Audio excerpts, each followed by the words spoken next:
Hello guys, কি অবস্থা সবার? আশা করি সবাই ভালো আছেন। আর আজকের ভিডিওয়ে আমি আপনাদেরকে দেখাবো যশোর কালেক্টরের একটা ভিডিও।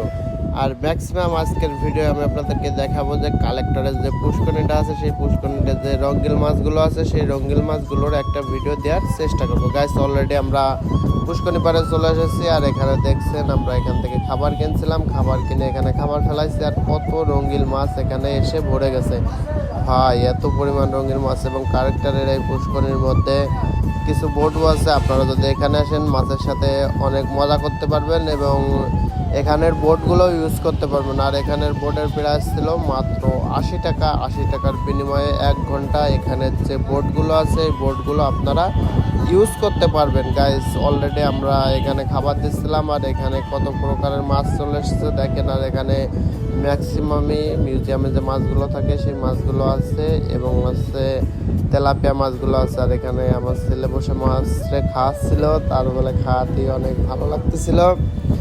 আর খাবারগুলো মাছে খুব খাচ্ছিল এবং চারিপাশে মানুষরা এসে এখানে খাবার দিচ্ছে এবং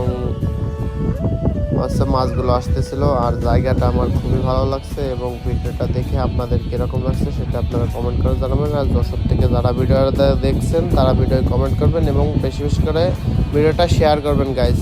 আর আমি মনে করি যশোরের মধ্যে এরকম নিলিবিলি আর কোনো জায়গা নেই, যে কালেক্টরের পুকুর পাড়ে যেরকম নিলিবিলি একটা জায়গা, মানে আমার খুবই ভালো লাগছে এবং আমার খুবই আনন্দ লাগতেছিল। এবং আপনাদের কীরকম লাগতেছে সেটা আপনারা কমেন্ট করে জানাবেন গাইস। পুকুরটা মোটামুটি অনেকটাই বড় এবং চারপাশে যেহেতু গাছ আছে বসে থাকতেও খুবই ভালো লাগে। আর সামনে একটা মসজিদ আছে আপনারা দেখতে পাচ্ছেন।